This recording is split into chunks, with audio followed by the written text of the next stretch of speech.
This is Anthony Bowe with the Shop Magazine. I'm at the SEMA Show right now with Jay Abitz, who is an instructor at Freedom High School in Freedom, Wisconsin. He runs a really interesting program.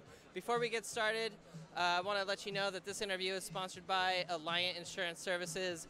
They have packages that will lower your shop risk and your cost of insurance, so be sure to check them out. So, Jay, how's it going? Good, man. Good. Great. Thanks for having us. Yeah, thanks for making time for me. So, if you can, tell our audience a little bit about what you do at Freedom High School. Sure. Well, I'm the automotive instructor, and we do a little bit of everything. We do some mechanical, some structural work. We did a frame swap on this particular vehicle here, but auto and auto collision, all the way from basic ownership, maintenance, and light repair to the big builds like you see here today. Right. So, you're an instructor by day, and you also help run a club? Correct. We have an after-school auto club program. Our Facebook page is called Project Frontrunner, and that really houses kind of the cool after-school stuff that we do. And builds like this, what you see here today, are part of our daily automotive program because certainly they provide that experience. But the after-school auto club program, Project Frontrunner, kind of showcase the extra abilities of our students. Right. So we all know that school funding is always a challenge. How the heck did you get a truck here? Well, it's a long story, and we were actually here last year with one of our first big builds. It was a '85 Toyota 4Runner, off-road capabilities, and a whole bunch went into that. We were able to secure some sponsorships and some support to get us kind of across the finish line into SEMA for our first time. And we had an existing relationship with Blaster Corporation. They've been great to us through the Blaster University program. And they offered to sponsor us and get us here and put our vehicle in their booth to not only showcase their product, but to showcase the work of our students. Right. How many students touch this vehicle? Oh man, we've been actually working on this for a year and a half, so probably a half a dozen different classes, maybe upwards to 100 kids. And it really took about a dozen kids to really, in the last school year, but then also this summer, my 4 core seniors that are here with us at SEMA did the majority of the finishing work. You know, it looks done almost a year ago, but then of course there's a lot of fabrication and finalization that goes into it to actually get it here. So, what does it mean to you to be here with this vehicle and your graduating seniors? Oh man, this is something, as we were sitting here last year, I thought to myself, I always kind of dreamed that maybe we would have a car here someday. I never really thought it would happen. It was kind of a pipe dream. So to realize that and then to be able to come back another year with what I think is an even better build and really cool story with our kids, it's something that not only highlights our program and the cool stuff that our kids do, but really what's cool about this industry, giving the kids a chance to see the aftermarket industry and everything that it has to offer. Right. How'd you get into doing this in the first place?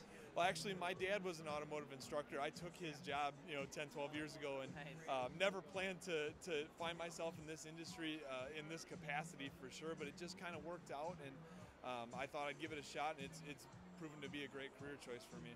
Right. So when you get home, what are you guys going to be working on? Our next build is a 1975 Chevy. It's a square bod. We're here securing some sponsorships, trying to get it started. But we actually started it last spring, took it apart, stripped it down. When we get back, we're going to be C-notching it, put some airbags on it, trying to get an LS platform set up for it. And that build will actually be another one of our raffle builds.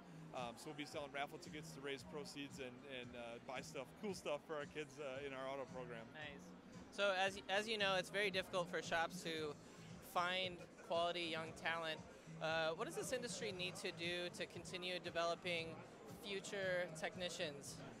It's really hard.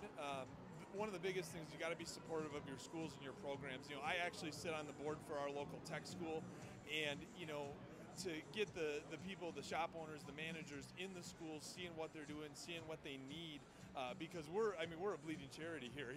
We could raise $20,000 in a raffle, and we'll use it within a year because we just don't have enough support to keep new tools and materials and try to stay on the cutting edge of this industry. As hard as we try, we're always going to be a little bit behind. So, and educators like me, we need training too. I need to go out and be in places like this, right. Take classes. ICAR and the Collision Repair Education Foundation are great supporters of ours as well. That's where I get a lot of my continuing education. So, shop owners, support your local school. Ask them how you can get involved. And maybe they'll get you some great kids, because there are great kids out there. We just got to get them in your shops. Right. How many of your former students are in the industry now? Do you keep a tally? I do keep a tally. I do a little bit.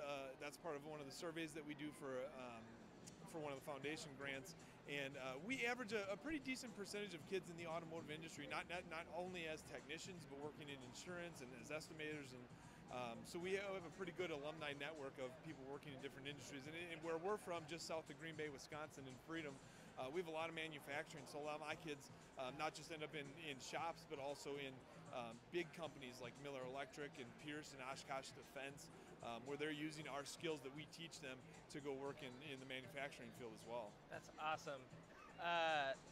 What are some of your goals for the rest of the week at the show here? Well, I haven't seen much yet. I've been doing a lot of time here by the truck, and it's just so overwhelming to see not just cool cars. It's easy to get distracted by cool cars, but tools and products and materials, things that I can bring back to my program. That's really what I'm after. I spent some time in the tool area this morning, bought a couple of easy outs and things like that. Nice. I was over by Bad Dog Tools, and he's got some cutoff wheels that were really cool.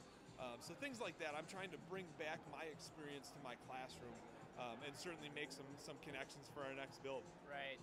Is there anything else that we didn't cover that is worth mentioning, and that you'd like to talk about? Oh, sure. I'd like to talk about these kids a little bit because they really are cool. I just happen to have a small group, Brian, Trevor, Tim, and Alex, the 4 kids that are highlighted here in this build.